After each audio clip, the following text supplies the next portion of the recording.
আজ আমি ইতিহাস ক্লাসে একটা গুরুত্বপূর্ণ টপিক সেটা নিয়ে আলোচনা করব। সেটা হচ্ছে দ্বৈত শাসন ব্যবস্থা।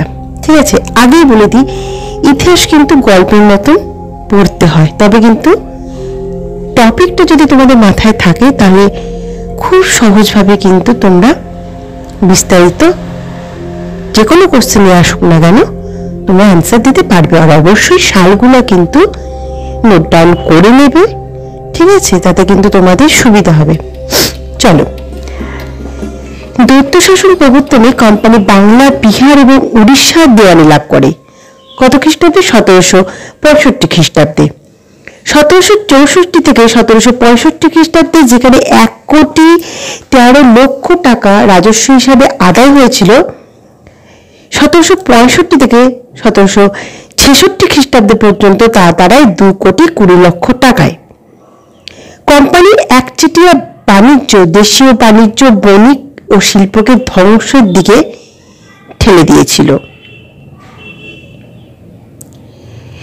দ্বৈত শাসনের সময় সম্পদের নির্গমন বাড়তে থাকায় বাংলা তথা ভারতে আর্থিক দুর্গতি কিন্তু শেষ ছিল না। পার্সিভেল স্পিয়ারের মতে সমস্ত শক্তি ছিল সিংহাসনের পশ্চাতে। নবাব ও কোম্পানির সম্পর্কে ক্ষমতাহীন দায়িত্ব আর দায়িত্বহীন ক্ষমতা রাজনীতি অব্যাহত ছিল। দ্বৈত শাসন প্রবর্তনে নবাবের সঙ্গে কোম্পানির সম্পর্ক ছায়ার সঙ্গে কায়ার সম্পর্কে মনে হয়। এসি ব্যানার্জি তার হিস্ট্রি অফ ইন্ডিয়া গ্রন্থে এই ধরনের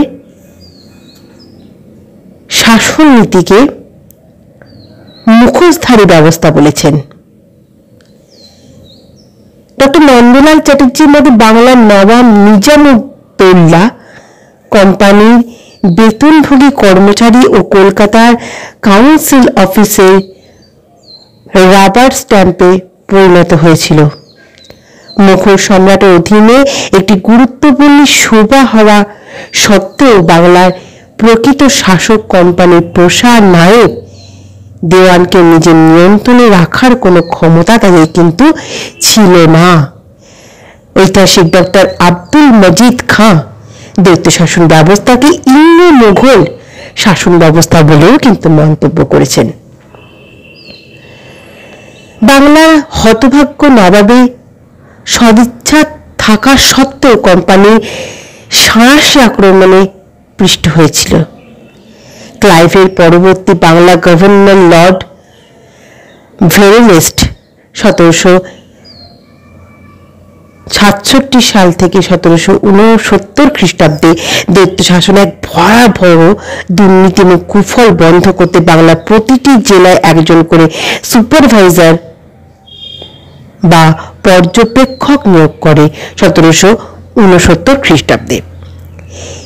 এই বছর কোম্পানির এক কর্মচারী মাইকেল বেচার লিখেছিলেন, কোম্পানির দেওয়ানি লাভের পর এদেশে ও এদেশের মানুষের অবস্থা পূর্বাপেক্ষা অনেক খারাপ হয়েছিল। সিলেক্ট কমিটি এই যুগে কোম্পানি আয়ের উৎস দিনে দিনে কমতে থাকে। কোম্পানির চরম আর্থিক সংকটের মধ্যে পড়ে, তার উপর দ্বৈত শাসনের নৈরাশ্য আর নৈরাজ্য কোম্পানির সংকটকে আরো তীব্রতর করে তুলেছিল।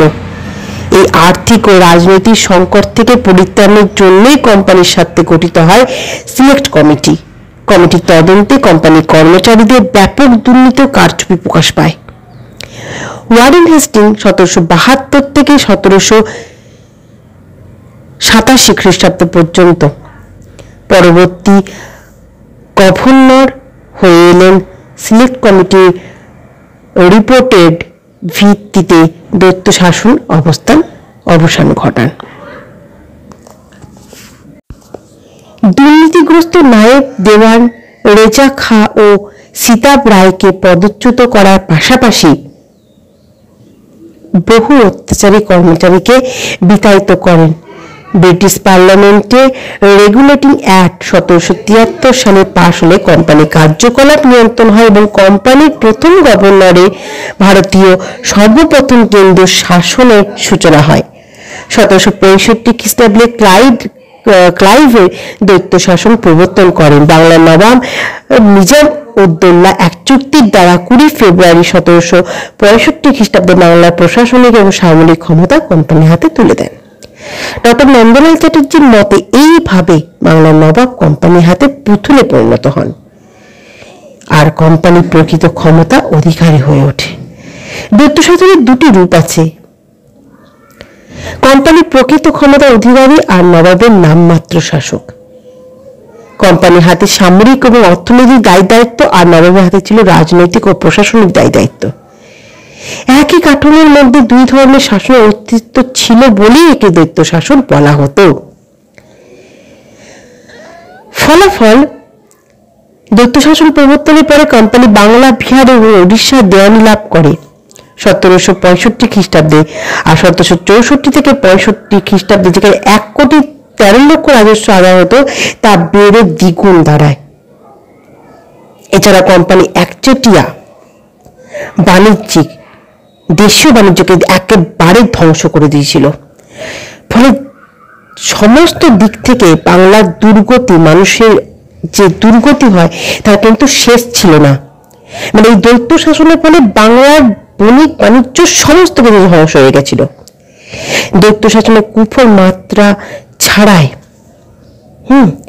পার্সিভাল স্পিয়ারের মতে সমস্ত শক্তি ছিল সিংহাসনে।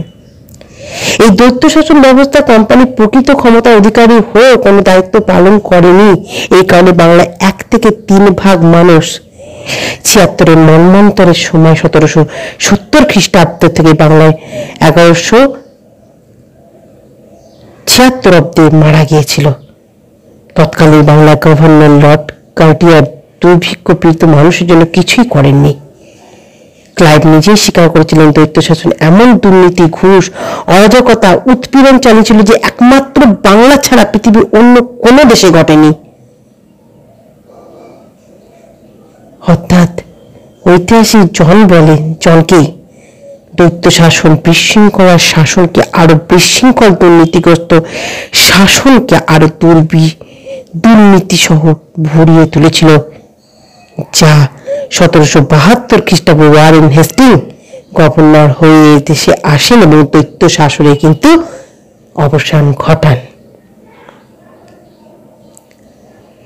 এই ছিল দৈত্য শাসন ব্যবস্থা। এর ফলে সৃষ্টি হয়েছিল কিন্তু সেই ভয়াবহ দুর্ঘটনা, যা আজও শুনলে আমাদের কষ্ট হয়। সেটা হচ্ছে 76 মন্বন্তর। নেক্সট ক্লাসে আমি 76 মন্বন্তর সম্পর্কে আলোচনা করব। ক্লাসটি ভালো লাগলে অবশ্যই লাইক, শেয়ার এবং কমেন্ট করবে।